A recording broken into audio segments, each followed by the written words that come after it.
Senator Daines. Thank you, Mr. Chairman. Prior to coming up here and starting this new day job, I was spent 28 years in the private sector.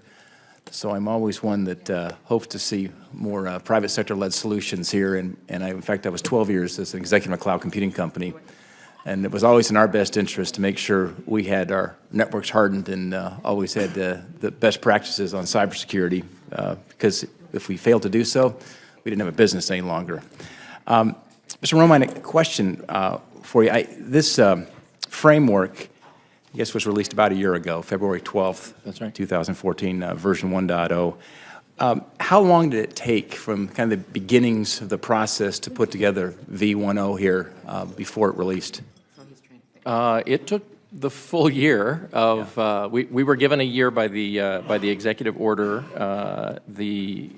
The first request for information that we asked the private sector to react was immediately after the release of the executive order.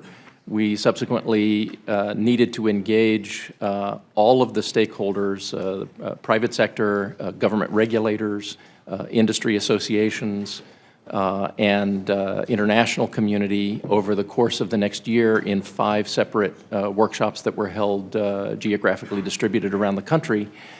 On the basis of that feedback, after an initial release of a draft, we subsequently amended the draft, and the version that you see that was given to the President on schedule, I'm proud to say, was the culmination of that entire year's effort. So round numbers, it's about 2 years old, I guess, as we sit here today, in terms of beginning the process to where we're at today. That's correct. You probably had your beta release, and then you've got your version 1.0 here. Yes, sir. I know as we were building our company, and one of our strategic advantages, we could run faster than anybody else. That is how we won in the technology space.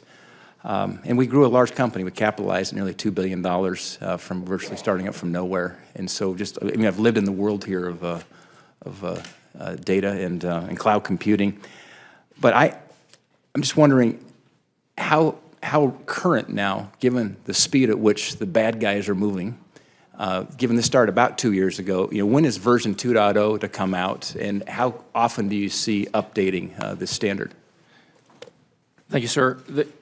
I think it's important to note that the framework is not technology specific. That is, we're not trying to institute specific technologies that are going to be out of date almost as soon as a document appears. Instead, it describes a process, a framework that you can use to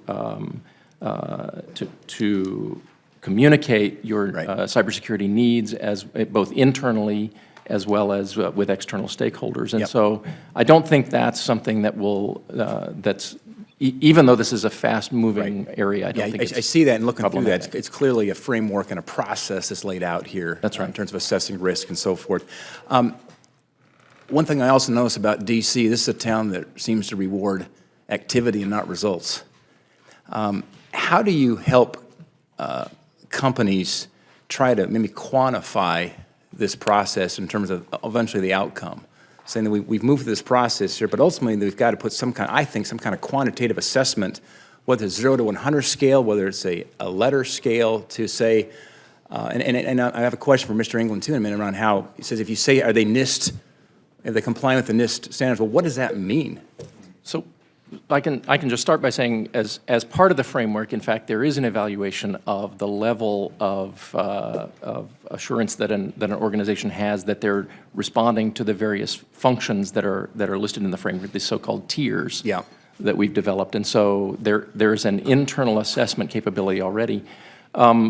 With regard to helping businesses, particularly small and medium businesses, we have active engagement, we have outreach that predates the development of the framework, and we're now using those outreach mechanisms with trade associations, with small businesses throughout the country to socialize the framework to increase awareness. One thing I think is helpful, I guess, is there a way to try to grade, assess, quantify what it means to have adopted this framework? I think moving in that direction so that there's a way to have a comparative analysis between a company A or company B.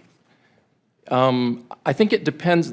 It's a little bit dangerous to go that route, principally because the companies face different contexts of use, and so comparing across Right. was going to be very challenging. I think the internal assessment of how effective your cybersecurity enterprise or your approach, risk management approach is certainly and valid. that's probably the better question in terms of looking. It's a continuum here. That's right. In a rapidly, very dynamic, rapidly changing environment. If, if we start here, we do this assessment 6 months later, a year later, we can see if we're making progress or not. I think probably some value add.